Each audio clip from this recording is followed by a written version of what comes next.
We're making light and fluffy banana muffins filled with chocolate chunks that look like they came out of a bakery, but they're mixed in one bowl, and I include several flour options for making them gluten-free. Hello, my name is Nicole Bonilla. If you love healthier recipes to our favorite foods, then you are in the right place. To make these really easy muffins, we're going to start by adding our wet ingredients. Now you're welcome to jot these down as we go along, or you can click on the link that's in the video description below. And that will take you to the full recipe with all the details, including ingredients and substitutions, nutrition facts, frequently asked questions, and the additional gluten-free flours that you can use in these muffins. So we're going to start by adding 3 very ripe bananas, and you want them to have these big brown spots on the outside because that's when they have the most amount of natural sweetness.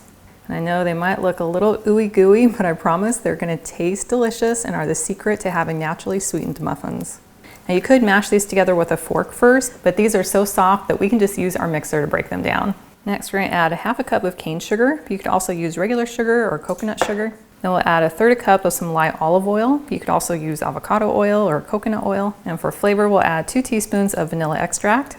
Now I'm not adding the eggs yet because I don't want to overmix them. So we're just going to mix this as long as it takes to get those bananas nice and soft and all this well incorporated, and then we'll add the eggs. So that made quick work of mashing down our bananas. And now we can add 2 eggs, and then we're just going to mix this until they're incorporated. And now we can add our dry ingredients. So we're going to start with 2 cups of all-purpose flour. Now you can also make these gluten-free with some oat flour or almond flour, and I include all those details on the recipe link in the description. Next, we're going to add 1½ teaspoons of baking powder, 1/2 teaspoon of baking soda, 1 teaspoon of cinnamon for a little extra flavor, and 1/2 teaspoon salt. Now I might be old school, but I really like using a whisk at this point because it helps me to mix in the ingredients and be able to judge the batter and if it's too dry or too wet. So I'm just going to mix it together until it's all incorporated. And then we have this really beautiful and delicious smelling muffin batter. And you'll know it's the right consistency by dolloping it on top, and then it gently holds its shape before spreading into the batter. So if it's too thick, you could pour in just a little bit of some milk, and if it's too wet, you can add a little bit more flour. Next, we're going to pour in 1 cup of our chocolate chunks, but I'm going to hold out about 1/4 of it because I want to add these to the top of the muffins before they bake. And then we'll just fold these in with a spatula, because if I use my whisk, they get stuck in between the rungs. And then to bake our muffins, I've just taken my muffin tray and lined it with my paper liners. And then I'm just going to spray them with a little bit of non-stick so that they come off the muffins once they're baked. And then I'm just using my 1/3 cup batter scoop to just scoop the batter into the cups. And I'm filling them up almost to the top and letting it kind of mound in the middle. Now once we filled our muffin cups, I like to add a few more of our chocolate chunks on top of the muffins. So I'm just going to take a few and sprinkle them right on top. No one in my house has ever complained about having extra chocolate in their muffins. Now, if you could use more healthy inspiration on a regular basis, I invite you to join my email list.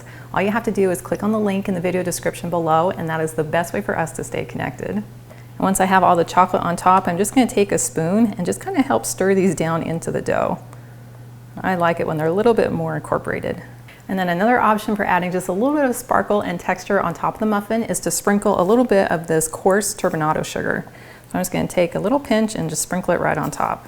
Well, these look fantastic and they are ready to go into our oven. Now you could just bake them at 350 degrees for about 18 minutes, or you can give them a heat boost, and that's just going to help accentuate that high dome top. So we're going to set our oven to 425 degrees, put the muffins in for 5 minutes, and then we're going to leave the muffins in the oven, turn the heat down to 350, and then we'll bake them for an additional about 12 to 13 minutes or until they're nice and golden brown and a toothpick comes out clean.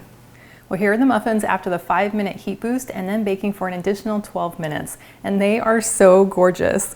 And I really hope the camera is doing them justice because they have this high dome on top and a little sparkle from that turbinado sugar. And having those chocolate chunks on top of the muffin make them so appetizing.